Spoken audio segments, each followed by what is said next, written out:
এই যেন মধ্যপ্রাচ্য জুড়ে ইসরায়েলের ত্রাসের রাজত্ব। গাজা, ইরান, লেবানন যখন যেখানে ইচ্ছা সেখানেই হামলা চালাচ্ছে। ইসরায়েলের এই শক্তির নেপথ্যে যুক্তরাষ্ট্রের দেওয়া অত্যাধুনিক F-35 স্টেলথ যুদ্ধবিমান। পঞ্চম প্রজন্মের সবচেয়ে উন্নত মাল্টিরোল এই স্টেলথ যুদ্ধবিমান রাডারে ধরা না পড়ায় আকাশে একচ্ছত্র আধিপত্য কায়েম করেছে ইসরায়েল। এবার সেই F-35 যুদ্ধবিমান তুরস্কের কাছে বিক্রির পরিকল্পনা করছেন মার্কিন প্রেসিডেন্ট ডোনাল্ড ট্রাম্প। এতেই যেন আতে ঘা লেগেছে বেনিয়ামিন নেতানিয়াহুর। মধ্যপ্রাচ্যের অন্য কেউ এই যুদ্ধবিমান পাবে এমন দুশ্চিন্তায় রীতিমতো ঘুম হারাম ইসরায়েলের প্রধানমন্ত্রীর। তুরস্কের কাছে F-35 যুদ্ধবিমান বিক্রি কেন মানতে পারছেন না তিনি? চলুন সেটাই বুঝে আসা যাক। সঙ্গে আছি আমি রুবাইয়া এশা।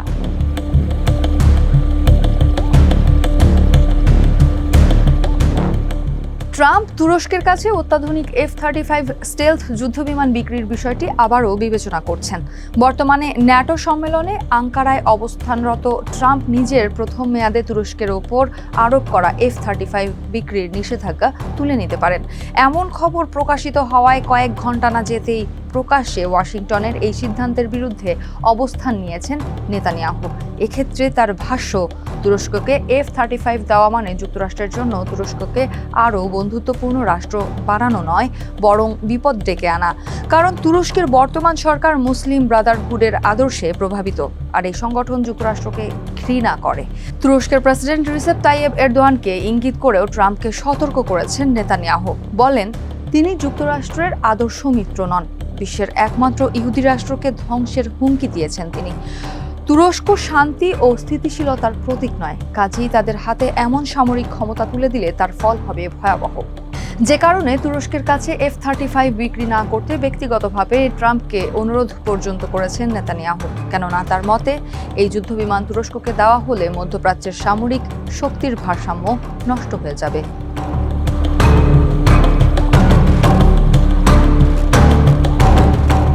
বর্তমানে ন্যাটো সম্মেলনে যোগ দিতে তুরস্কে অবস্থান করছেন মার্কিন প্রেসিডেন্ট। ইরান যুদ্ধে ন্যাটো জোট সহযোগিতা না করায় এবারের সম্মেলনে অংশই নিতে চাননি তিনি। পরে বন্ধু তুর্কি প্রধানমন্ত্রী এরদোয়ানের সম্মানের কথা ভেবে সম্মেলনে যোগ দিয়েছেন। তুরস্ককেও অসাধারণ মিত্র বলে উল্লেখ করেছেন ট্রাম্প। আর কদিন আগে জানিয়েছেন, ইরান যুদ্ধে জড়াতে গিয়েও কিভাবে তার অনুরোধে যুদ্ধে জড়ায়নি তুরস্ক। যে কারণে আঙ্কারার ওপর খুশি হয়ে F-35 বিক্রির ওপর প্রথম মেয়াদের আরোপিত নিষেধাজ্ঞাও তুলে নেওয়ার কথা ভাবছেন তিনি। তাছাড়া ইসরায়েলের সঙ্গে সম্প্রতি দূরত্বও কিছুটা বেড়েছে ট্রাম্প প্রশাসনের, যে কারণে নেতানিয়াহুকে শাসাতেও শোনা গেছে ট্রাম্পকে।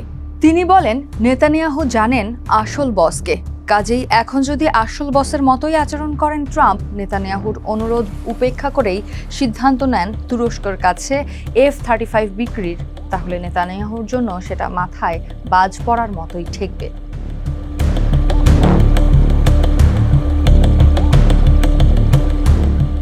ইরান যুদ্ধ শুরুর আগেও যেই বোঝাপড়া ছিল ট্রাম্প ও নেতানিয়াহুর মধ্যে, সেই বোঝাপড়া এখন নেই বললেই চলে। নানা ইস্যুতেই দুই মেরুতে অবস্থান দুজনের, যা ফুটে উঠেছে নেতানিয়াহুর কথাতেও। তিনি বলেন, তিনি যুক্তরাষ্ট্রের প্রেসিডেন্ট, তিনি সিদ্ধান্ত নেন যুক্তরাষ্ট্রের স্বার্থে। আমি ইসরায়েলের প্রধানমন্ত্রী, আমি ইসরায়েলের স্বার্থ দেখি। অতীতে ইরানের সঙ্গে সাবেক প্রেসিডেন্ট বারাক ওবামার করা পারমাণবিক চুক্তির তীব্র বিরোধিতা করলেও এ দফায় ট্রাম্পের সমঝোতা চুক্তি নিয়ে টু শব্দটি করেননি নেতানিয়াহু। যদিও যুদ্ধের শুরুর দিকের লক্ষ্য ইরানের পারমাণবিক কর্মসূচি, ব্যালিস্টিক ক্ষেপণাস্ত্র, আঞ্চলিক মিত্র গোষ্ঠীগুলোর প্রতি সমর্থন এবং উচ্চমাত্রায় সমৃদ্ধ ইউরেনিয়ামের মজুতের কোনো সুরাহা হয়নি। উল্টো সমঝোতার ফলে ইরানের তেল বিক্রির উপর দীর্ঘদিনের মার্কিন নিষেধাজ্ঞা শিথিল হয়েছে। ভবিষ্যতে শত শত বিলিয়ন ডলারের নিষেধাজ্ঞা শিথিলের সুযোগ পেয়েছে ইরান। বিষয়টি যে ইসরায়েলের পছন্দ হয়নি সেটাও পরিষ্কার করেছেন নেতানিয়াহু। বলেন, চুক্তির ব্যাপারে এখন বলা খুব কঠিন, তবে প্রেসিডেন্ট মনে করেন আলোচনার মাধ্যমে ইরানের পারমাণবিক কর্মসূচি থামানো সম্ভব। আমার এ ব্যাপারে সন্দেহ আছে ঠিকই, কিন্তু এরপরও আমি মনে করি তাকে সুযোগ দেওয়া উচিত। অর্থাৎ ইরান ইস্যুতে পরিষ্কার মতবিরোধ থাকার পরও ট্রাম্পকে সুযোগ দিয়েছেন নেতানিয়াহু। কিন্তু ইরানের পর এখন যদি তুরস্কের হাতেও অস্ত্র তুলে দেন ট্রাম্প, তখন নিজেকে রক্ষায় কি করবেন নেতানিয়াহু?